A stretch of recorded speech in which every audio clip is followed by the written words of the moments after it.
Bienvenue sur votre chaîne préférée Akhbar al-Bled de Hassan Atlemsan. La Kabylie, une grande fidélité, la mémoire qui défie les caporaux d'Alger, une fidélité qui inquiète le régime. Bonsoir à toutes et à tous et bienvenue sur votre chaîne préférée Akhbar al-Bled. Un grand ami de la Kabylie vient de disparaître à travers le monde, des montagnes du dieu Djora aux diasporas établies en Europe, originaires de cette Djordjora justement, en Amérique du Nord, la Kabylie le pleure et lui rend hommage. La disparition de Charlie Graal, figure bretonne engagée et soutien fidèle de la cause kabyle, marque profondément celle et ceux qui croient au droit des peuples à exister. Ce soir, nous allons traiter une question fondamentale à cette occasion. Pourquoi la Kabylie reste-t-elle fidèle à ses amis, même après leur disparition? Pourquoi chaque hommage rendu à un défenseur de la cause kabyle provoque-t-il un malaise visible chez les caporaux d'Alger? Pourquoi le simple fait qu'un intellectuel breton comme Charlie Graal ait soutenu la Kabylie suffit-il à déclencher des crispations dans les cercles du pouvoir algérien? Et surtout la grande question pour ce soir, pourquoi cette fidélité kabyle dérange-t-elle autant un régime qui pensait avoir enterré cette cause? Ce soir, nous allons analyser en profondeur ce que signifie cette fidélité. Nous allons comprendre pourquoi elle dépasse l'émotion pour devenir un acte politique puissant, et nous allons poser une question centrale. La cause kabyle est-elle en train de franchir un seuil historique d'internationalisation que le régime ne peut plus contrôler? Il s'agit là d'une fidélité qui n'est pas symbolique, mais une vraie fidélité stratégique. La disparition de Charlie Graal n'est pas un simple fait divers culturel en Bretagne, c'est un révélateur. Ancien militant du Front de libération de la Bretagne, engagé ensuite à l'Union démocratique bretonne, fondateur du média nationaliste breton Braise Info, il présentait une génération d'intellectuels européens qui ont compris que les peuples sans État ne sont pas des accidents de l'histoire, mais des réalités politiques durables. En 2025, lorsque le Festival du livre en Bretagne à Cartex a mis la Kabylie à l'honneur, ce n'était pas un geste folklorique. À Carhaix, c'était une reconnaissance politique implicite.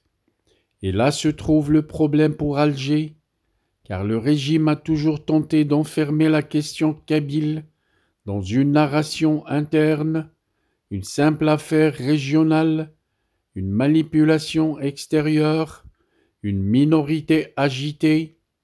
Mais que se passe-t-il lorsque des intellectuels européens, des élus municipaux, des médias étrangers commencent à traiter la Kabylie comme une entité politique distincte? La réponse est simple, la cause cesse d'être locale, elle devient internationale. Comment se comportent alors les caporaux d'Alger face à cette internationalisation? Vous vous rappelez, depuis des mois, nous en parlons sur Akhbar al-Bled, à chaque déplacement de Farhat Mehenni en Amérique du Nord, à chaque conférence en Europe, à chaque prise de parole évoquant l'autodétermination, le régime réagit. Mais pourquoi justement toute cette agitation? Tout simplement parce que son plus grand échec n'est pas sécuritaire, il est narratif. Pendant des décennies, les caporaux ont tenté d'assimiler, de marginaliser, d'effacer, des arrestations, des interdictions, une criminalisation du MAC et des pressions diplomatiques. Mais malgré cela, la cause continue de circuler. Pire encore pour eux, elle trouve des relais culturels. Les grands journaux internationaux, qu'ils soient européens ou nord-américains, parlent désormais de la Kabylie en des termes nouveaux, termes d'identité, en termes d'autonomie, en termes d'autodétermination et de répression. Ce vocabulaire change tout et la solidarité entre les peuples devient une menace géopolitique pour ces caporaux. Pourquoi la solidarité bretonne inquiète-t-elle vraiment Alger? Tout simplement parce qu'elle rappelle un principe universel. Les peuples qui défendent leur langue, leur culture et leur droit à exister finissent toujours par se reconnaître entre eux. La Kabylie, la Bretagne, la Catalogne, l'Écosse, ce sont des réalités différentes, mais une même logique. Lorsque Charlie Graal a soutenu la Kabylie, il ne faisait pas un seul geste isolé, il participait à une mise en réseau symbolique, et cette mise en réseau est redoutée, car un régime peut contenir une contestation interne, il ne peut pas contrôler une perception internationale. Cette mémoire comme acte de résistance justement, car rendre hommage à un ami fidèle, ce n'est pas seulement exprimer de la gratitude, c'est envoyer un message. La Kabylie n'oublie pas, la Kabylie reconnaît ses alliés, la Kabylie s'inscrit dans une histoire longue, et c'est précisément ce que les caporaux d'Alger voulaient à tout prix empêcher, que cette cause acquiert une profondeur historique et des alliances extérieures. Ils ont tout tenté pour l'enterrer, ils ont tout fait pour la diaboliser, ils ont tenté de la présenter comme isolée, mais chaque hommage international contredit cette version.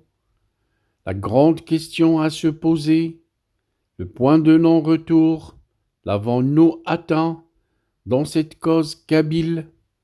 Permettez-moi de vous poser des questions alors, des questions directes.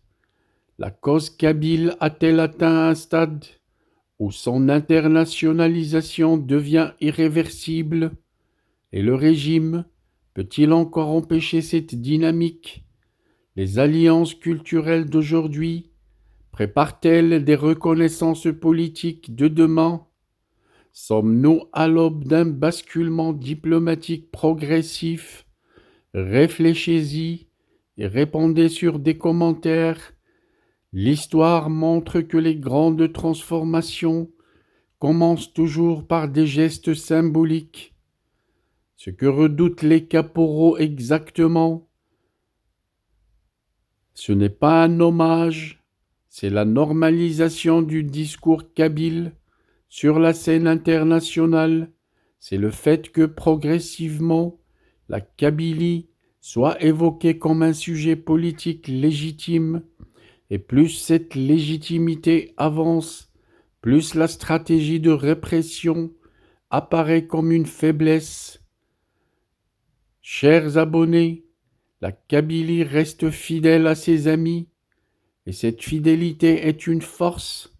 Vous êtes fidèles, Akhbar Bled restera fidèle. Cette fidélité montre que la cause n'est pas isolée, elle montre que le monde écoute, elle montre que l'histoire continue de s'écrire. Mais maintenant, je vous pose la question. Pensez-vous que l'internationalisation de la cause kabyle est désormais inarrêtable? Le régime algérien peut-il encore inverser la tendance? La solidarité entre les peuples peut-elle accélérer ce processus? Écrivez vos réponses en commentaire. enrichissons le débat, débattons-en. Si vous avez apprécié cette analyse approfondie, n'oubliez pas de cliquer sur like pour cette vidéo, mais aussi pour d'autres vidéos sur la chaîne. N'oubliez pas de partager autour de vous, auprès de vos familles, auprès de vos collègues, et surtout, n'oubliez pas de vous abonner à Akhbar al-Bled pour ne rien manquer des prochains développements. Merci pour votre fidélité. À très bientôt pour une nouvelle édition. Au revoir et bon suhoor pour ce 12e jour du Ramadan.